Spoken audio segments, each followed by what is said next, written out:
Alrighty guys, so after you guys enjoyed the video, make sure to hit the description down below and check out the Innovation Yu-Gi-Oh! Amazon page for all of your Yu-Gi-Oh! Needs.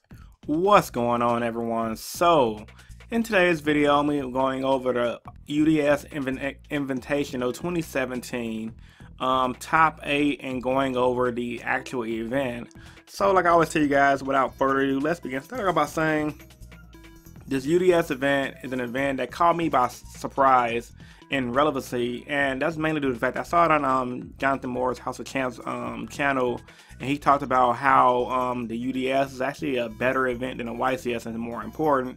And the reason why he said it was more important than a YCS and better than a YCS is just simply due to the fact that the prize structure they get. Apparently, I never knew this guy, so don't quote me, but apparently, let me get some more light up in here.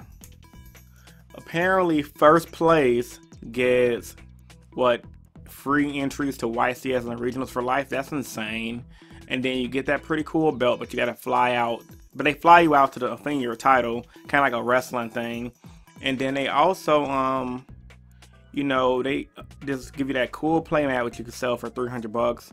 And overall, it's just a solid event, and the caliber of players is definitely good when you go to this event. So yeah, I'm definitely interested in the UDS. I'm definitely interested in gaining my own personal points to try to go into these events, because the UDS seemed like an interesting thing that I need to definitely look at. But you guys can come here for you guys came here for a breakdown of the top 8 and my opinions on the overall event. So you guys can see right here, top 8 was pretty much Pendulum Magicians versus Pendulum Magicians. Jeff Jones was piling that.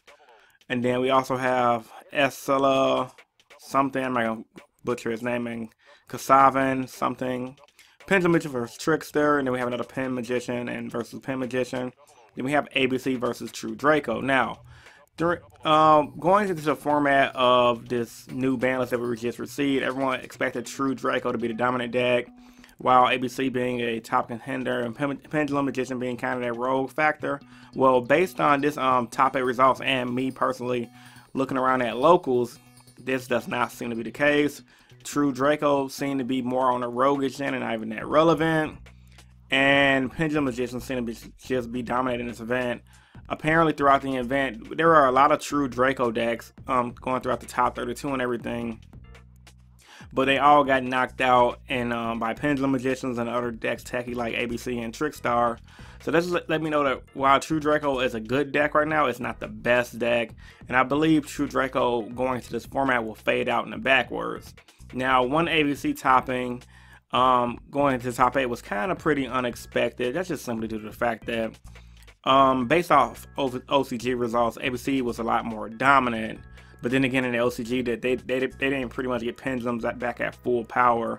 So I guess this is Konami's way of trying to make up for us for screwing us over by making the Pendulum deck into a booster box and trying to upsell us. So yeah, that's pretty cool. And then the one Trickstar made. I mean, I still think the deck is bad personally, but results don't lie. This guy Casavan probably just piloted it really well, and he probably just got off that wombo combo every game. So next up, I want to go over this feature match right here. This was a pretty cool feature match, and this was going into okay, this is round 12. This is Esela, one of the guys who made top 8 versus some guy named Ruben who didn't make it. Now I want to go to this feature match simply due to the fact that to show you cards the guys are playing. So you notice in the Pendulum deck, it's pretty standard, and this was like a Pendulum mirror match.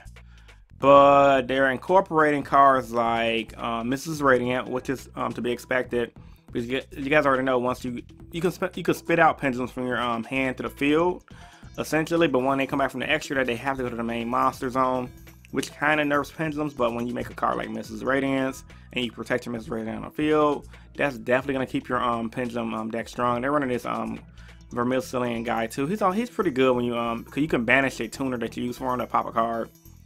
And then that kid's pretty cool shirt. And then but other than that, I just thought it was pretty cool. Dinko Saka seems to be a popular card as well based on this event. Cause we don't have the deck list out yet, so I wanted to go over the pictures. But I think Dinko Saka ran simply just due to the fact of a lot of the Paleozoic decks that were predicted to do well. And Paleozoic apparently did do well into this event. I think it went undefeated day 1, if I'm not wrong. And I think it lost out in the top 32. So going into the top 4, we have Jeff Jones making Pendulum Magicians, Esla, sounds so much like Tesla. I'm just gonna call him Tesla, running Pendulum Magician, and Jeremy Mitchell, and then Calvin Tahan. Now, I was kind of rooted for Calvin Tahan, mainly because he's running ABC, and I like the ABC deck as a whole. But I was also rooting for Jeff Jones as well. I just like him as a player. He's a really professional player, really good duelist, and he's always running road decks, which is why I respect him a lot. This was a pretty solid, pretty stacked, with these two being top players. I don't really know who these guys are. I mean, they're probably good too, but who knows? And then Jeff Jones ended up winning the event. Pretty solid. He got the belt, and it looked actually like they edited the belt differently too. It looks pretty solid. But Pendulum Magicians overall seem to be the best deck of this current format. Now, while I'm already on here, let me just try to go ahead and find the top 32, so I can show you guys what were they. I'm not trying to see those standings. Let's see. Let's go try to go back. Okay, the giant cards are pretty cool. So they actually have some pretty sweet giant cards. We talk about the giant cards too. This event has some pretty sweet giant cards as well. They're definitely gonna go for about 300 to 600 easily. Then another Calvin Tahan feature match. So let's see. Well, Calvin Tahan was exactly running in his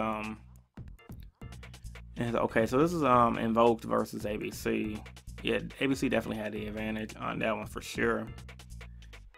And apparently, looks like Calvin's using a Buster Dragon with the. Let me just check that out real quick. Can't think of the name right. Okay, let's see. Tahan drew Apocalypse combined, ABC Diamond Dyer, Dwar Flip Trap Hole, Setting Organic Diagram, Union Hanger, flip the face up, uses effect, destroy Dire Wolf, and add a masterpiece to his hand. He set Apocalypse, tribute Apocalypse, and A-Core. Oh crap. So Tahan's running some spice. Now that's pretty smart. Because the ABCs you guys already know go to the back row, so and you could just bring out this guy. So if you make the ABC monsters the back row, you can bring out Masterpiece and do some damage. So ABC is pretty much like ABC True Draco. That's pretty solid. So I don't know why they didn't just call it ABC True Draco or ABC featuring Masterpiece. That's smart. That's really smart. I gotta say about that. I didn't know that at all. I could definitely see that going up. Then the Decode Talker, you can always just make Decode Talker with A, B, and C, and then banish him and bring out ABC Buster Dragon. That's pretty solid as well. Let's see, when we go back to the round 12 pairings. Okay, so this is round 12 pairings, pretty much like a top 32 almost, because this is like 26 people. But for the most part, okay, it doesn't show the deck list. I know they usually have the deck list part on here as well.